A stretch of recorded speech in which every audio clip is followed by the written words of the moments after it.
सभी को नमस्कार। करियर फर्स्ट चैनल पर आपका स्वागत है। डिक्टेशन लिखने के लिए तैयार रहें।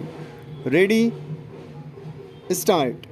अधिकांश बुद्धिजीवी दो मुखौटे रखते हैं, एक अपने ड्राइंग रूम तथा होटल मोटल की मेज के लिए और दूसरा सार्वजनिक स्थानों के लिए। यह प्रयोग अनुचित है। वे कम से कम इतना तो कर ही सकते हैं कि अपने विचारों की अभिव्यक्ति करते समय एक रूपता और ईमानदारी बरतने के अभ्यस्त हों।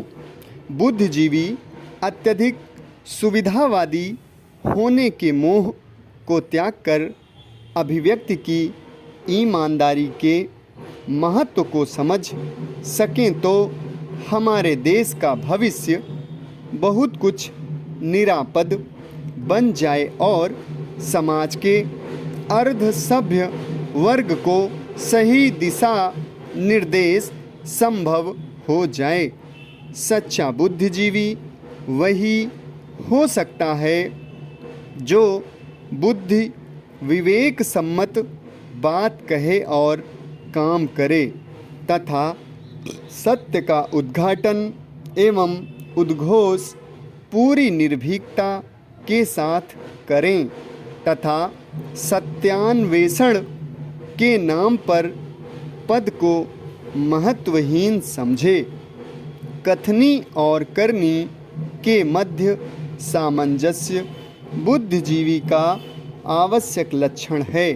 गांधी, श्री विवेकानंद आदि के नाम लेने वाले तथा उन्हें उद्धृत करने वाले बहुत व्यक्ति मिल जाते हैं, परंतु उनके अनुसार आचरण करने वाले कितने लोग सामने आते हैं। दूसरी ओर हमारे साहित्यकार अखाड़े और कैंपों की राजनीति में उलझ गए हैं। वे वादों के चारागाह में मग्न होकर जुगाली कर रहे हैं।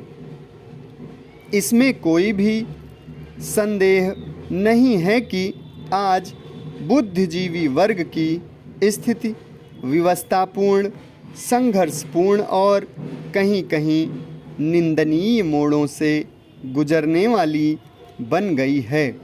उसके चारों ओर एक कुहासा सा छा गया है। वह कुहासा शीघ्र ही हट जाएगा, ऐसा विश्वास हमें रखना चाहिए।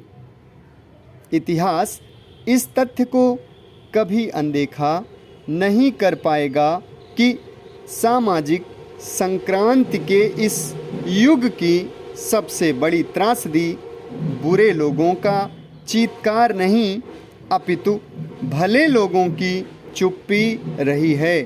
स्वनाम धन्य स्वर्गीय डॉक्टर एस राधाकृष्णन का यह कथन हमारे बुद्धिजीवियों को प्रेरणा प्रदान करने वाला होना चाहिए।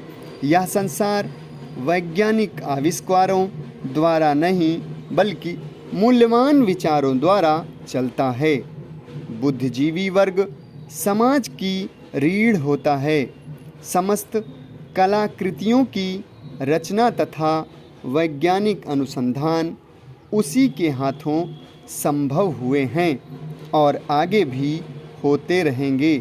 बुद्धिजीवी वर्ग सदा से विभिन्न क्षेत्रों में देश और समाज का नेतृत्व करते आए हैं। यहाँ तक कि क्रांतियों के बिगुल भी उन्होंने ही बजाए हैं। हम स्वयं देख सकते हैं कि फ्रांस की क्रांति, रूस की क्रांति, इंग्लैंड की औद्योगिक क्रांति से लेकर चीन की हरित क्रांति और भारत की स्वतंत्रता प्राप्ति तक के संग्राम सबका नेतृत्व बुद्धिजीवियों ने ही किया है। बुद्धिजीवी वस्तुतः समाज, शरीर के मस्तिष्क तथा विश्व विकास योजना के हृदय हैं। बुद्धिजीवी वर्ग का महत्व निर्विवाद है, उन्हें अपने महत्वपूर्ण स्थान एवं दायित्व के प्रति जागरूक एवं सावधान होना चाहिए। समाप्त। धन्यवाद।